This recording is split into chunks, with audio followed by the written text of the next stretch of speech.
Tuhan berfirman kepada Musa dan Harun, Inilah ketetapan hukum yang diperintahkan Tuhan dengan berfirman.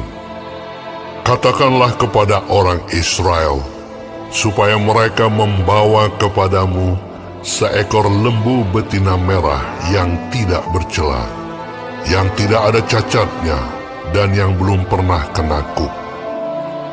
Dan haruslah kamu memberikannya kepada Imam Eleazar. Maka lembu itu harus dibawa keluar tempat perkemahan, lalu disembelih di depan imam. Kemudian Imam Eleazar harus mengambil dengan jarinya sedikit dari darah lembu itu. Lalu haruslah ia memercikkan sedikit ke arah sebelah depan kemah pertemuan sampai 7 kali. Sesudah itu, haruslah lembu itu dibakar habis di depan mata imam. Kulitnya, dagingnya, dan darahnya haruslah dibakar habis bersama-sama dengan kotorannya.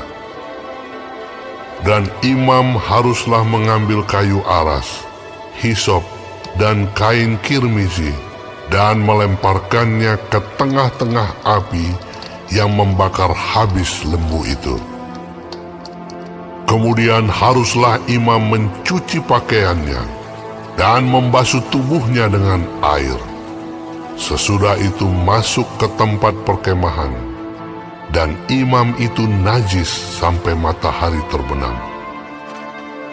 Orang yang membakar habis lembu itu haruslah mencuci pakaiannya dengan air dan membasuh tubuhnya dengan air, dan ia najis sampai matahari terbenam.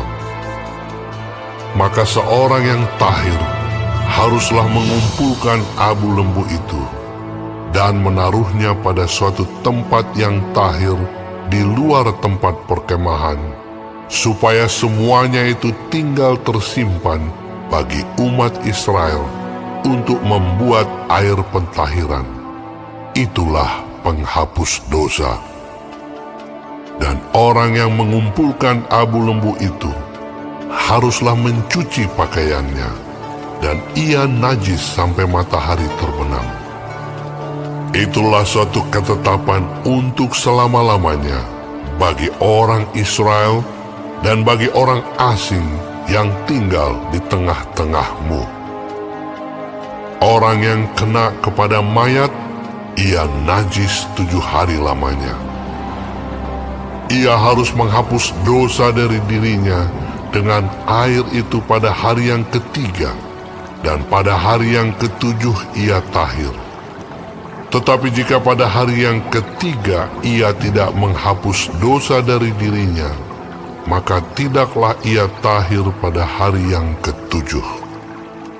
Setiap orang yang kena kepada mayat, yaitu tubuh manusia yang telah mati, dan tidak menghapus dosa dari dirinya, ia menajiskan kemah suci Tuhan, dan orang itu haruslah dilenyapkan dari Israel, karena air pentahiran tidak disiramkan kepadanya, maka ia najis. Kenajisannya masih melekat padanya. Inilah hukumnya apabila seseorang mati dalam satu kemah. Setiap orang yang masuk ke dalam kemah itu dan segala yang di dalam kemah itu najis 7 hari lamanya. Setiap bejana yang terbuka, yang tidak ada kain penutup terikat di atasnya, adalah najis. Juga setiap orang yang di padang, yang kena kepada seorang yang mati terbunuh oleh pedang, atau kepada mayat, atau kepada tulang-tulang seorang manusia, atau kepada kubur, orang itu najis 7 hari lamanya. Bagi orang yang najis, haruslah diambil sedikit abu dari korban penghapus dosa yang dibakar habis. Lalu di dalam bejana abu itu dibubuhi air mengalir. Kemudian seorang yang tahir haruslah mengambil hisop mencelupkannya ke dalam air itu, dan memercikkannya ke atas kemah, dan ke atas segala bejana, dan ke atas orang-orang yang ada di sana, dan ke atas orang yang telah kena kepada tulang-tulang, atau kepada orang yang mati terbunuh, atau kepada mayat, atau kepada kubur itu.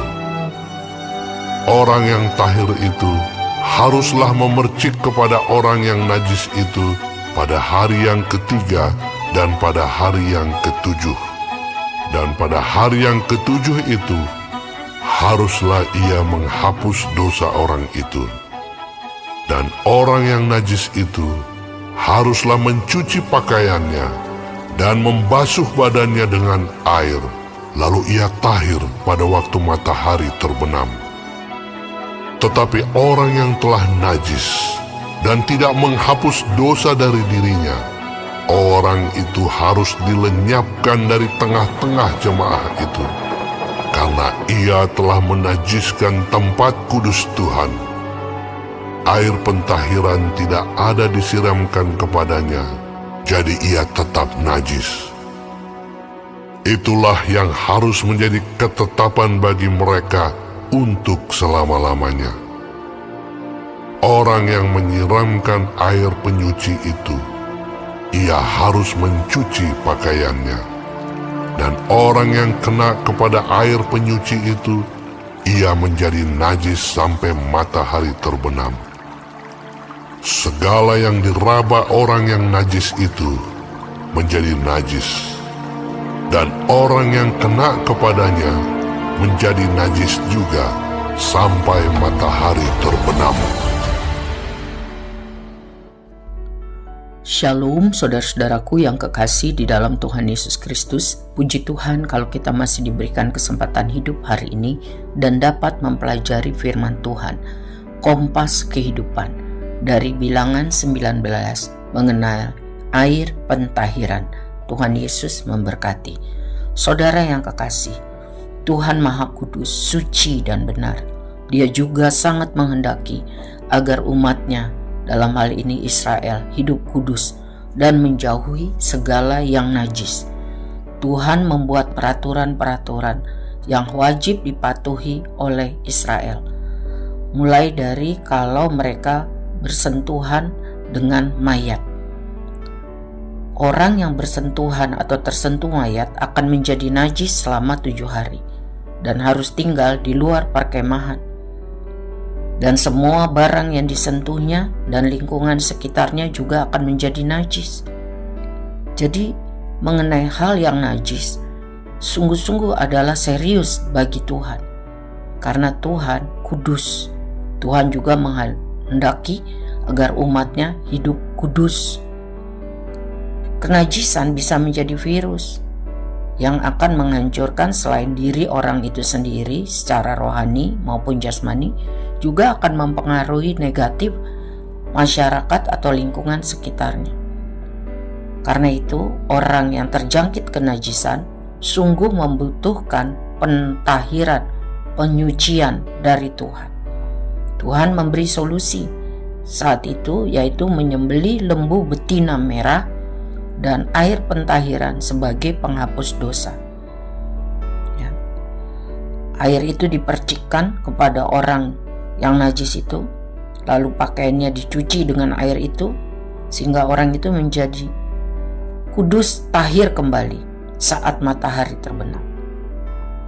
Puji Tuhan, dengan kematian Yesus di kayu salib dan kebangkitannya dari maut telah menyempurnakan mengenai pengampunan dosa, pengudusan, dan pembenaran. Ia benar-benar Tuhan yang berkuasa.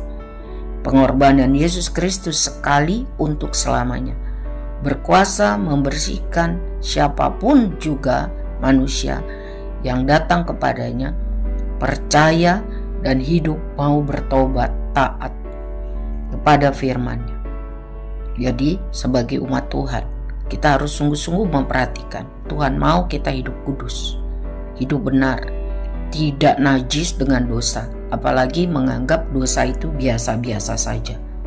Tuhan mau kita kudus dalam perkataan, dalam pikiran, dan dalam perbuatan.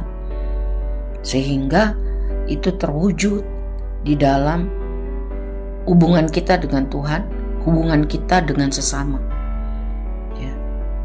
Dan berdampak untuk keluarga, komunitas, ya. Hidup kudus, hidup suci, hidup benar, itu yang Tuhan mau. Mari kita sungguh-sungguh menghargai korban Kristus, menghargai pelayanan Roh Kudus, hidup sesuai firman Tuhan, supaya Tuhan senang, nama Tuhan dipermuliakan, kita berdampak positif buat keluarga dan komunitas. Amin. Tuhan menolong kita semua.